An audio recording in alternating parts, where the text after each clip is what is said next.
नमस्कार, मी नीता शेखर तिबुडे, प्रभाग क्रमांक 5 ब मधून उमेदवारी मिळाली आहे. काय सांगाल, कोणकोणते विकास मुद्दे आपण आपल्या प्रभागाकरिता करणार निवडून आल्यानंतर?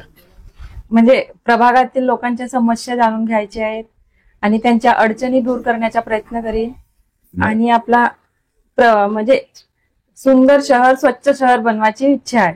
आपण एक महिला आहात, महिला सशक्तीकरणाकरता आपल्या प्रभागामध्ये कशा प्रकारचे आपले कार्य राहणार?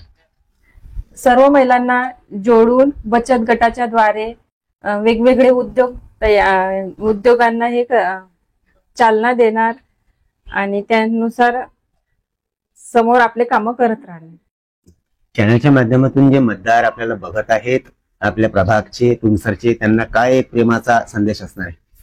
मी माझ्या तुमसरच्या जनतेला एकच निवेदन करते की येणाऱ्या 2 तारखेला होणाऱ्या निवडणुकीत आमच्या 25 उमेदवारांना आणि अध्यक्षांना प्रचंड बहुमताने निवडून द्यावा हीच विनंती सर्व जनतेला आहे. नमस्कार.